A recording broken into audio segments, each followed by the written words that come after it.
Assalamualaikum warahmatullahi wabarakatuh. Nama saya Ekta Hermawan, NIM 18612015992, kelas UV Management. Di sini saya akan menjelaskan tentang sistem moneter internasional. Sistem standar emas muncul pertama kali di Inggris tahun 1870. Pemerintah Inggris menetapkan atau mengikatkan nilai pound sterling dengan emas. Standar emas adalah suatu sistem yang berlaku semenjak tahun 1870 hingga 1914 sebelum Perang Dunia I. Dengan adanya Perang Dunia I serta depresi negara-negara Eropa dilanda inflasi dan ketidakstabilan politik, sistem moneter internasional menjadi kacau.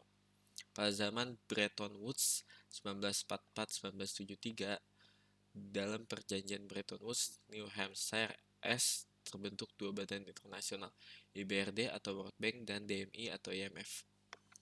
Sistem kurs falas yang dipakai DMI atau IMF menurut peraturan mula-mula adalah kurs tetap dan tidak memperbolehkan negara anggota melakukan pengawasan devisa, kecuali apabila negara mengalami krisis moneter. Pada zaman Bretton Woods 1914-1973, di peranan dolar timbul sehabis Perang Dunia II, di mana terjadi kekurangan dolar. Negara-negara Eropa memerlukan uang untuk memulihkan perekonomiannya. Satu-satunya sumber adalah US, sehingga US banyak diminta. Tujuan pendirian IMF meningkatkan kerjasama masalah-masalah moneter, memperluas perdagangan dan investasi dunia, mengurangi pembatasan pemerintah terhadap lalu lintas pembayaran internasional. Tujuan World Bank memberikan pinjaman dengan bunga relatif rendah kepada berbagai negara untuk mendorong pembangunan ekonomi namun tetap berlandaskan profit oriented. Bretton Woods System berfungsi baik hingga Perang Vietnam. Keuntungan sistem ini adalah dapat mengurangi tekanan perubahan kurs mata uang terhadap mata uang dolar.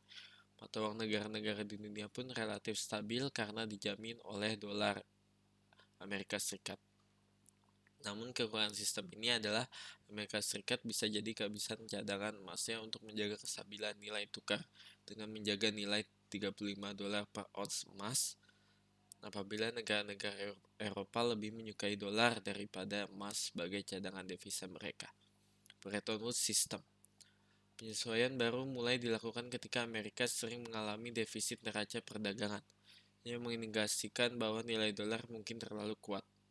Smithsonian Agreement kemudian disetujui pada bulan Desember tahun 1971 yang meminta devaluasi dolar sebesar 8% dan batasan untuk pergerakan kurs tukar lainnya diperluas menjadi 2,25%.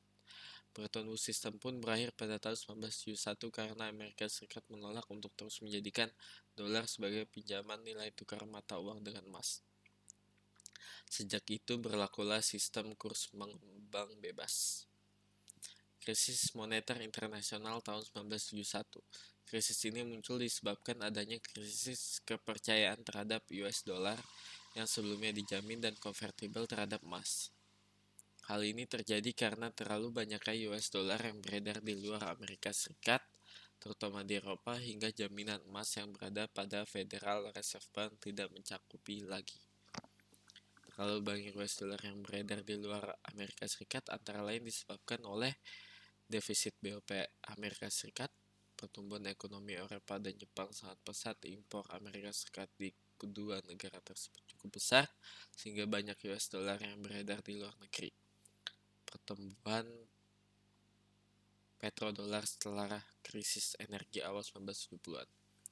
Krisis moneter internasional tahun 1971. Dekret Nixon menetapkan sejak 15 Agustus 1971 diberlakukan ketentuan sebagaimana pembekuan upah dan harga selama 90 hari, peraturan pajak baru, pengenaan pajak tambahan sebesar 10% atas barang impor, US dollar tidak dikaitkan dan dijamin lagi dengan emas seperti ketentuan semula.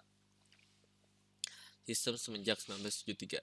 Sejak tahun 1973, sistem moneter internasional merupakan campuran antara kurs tetap dengan kurs mengambang. Mata uang yen, dolar Kanada, franc, dan Swiss berfluktuasi tergantung permintaan dan penawaran.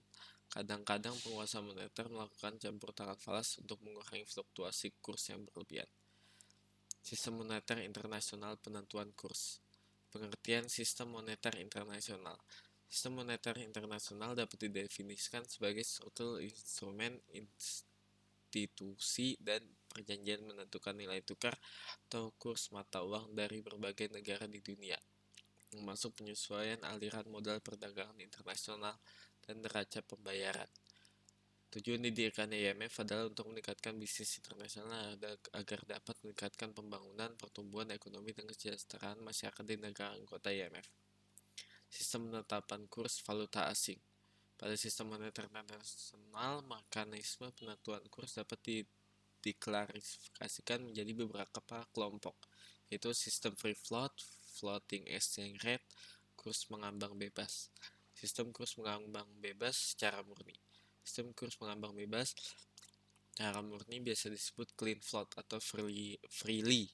Dalam sistem ini, kurs ditentukan oleh mekanisme permintaan penawaran mata uang yang ada di pasar valuta asing. Kurs akan berubah sesuai dengan perubahan faktor-faktor yang mempengaruhinya. Beberapa faktor yang mempengaruhi fluktuasi kurs seperti tingkat inflasi, pertumbuhan ekonomi, atau tingkat bunga akan digunakan oleh pasar untuk mengevaluasi kurs mata uang suatu negara tersebut. Sistem kurs mengambang terkendali.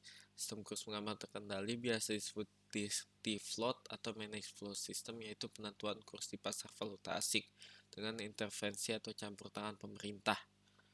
Beberapa bank sentral turut campur tangan dengan intervensi langsung maupun tidak untuk mempengaruhi kekuatan pasar, sehingga kurs berada pada kisaran yang positif terhadap perekonomian negara.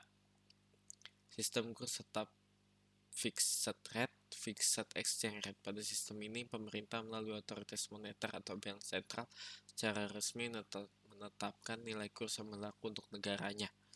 Sistem kurs terlambat, pegged exchange rate system.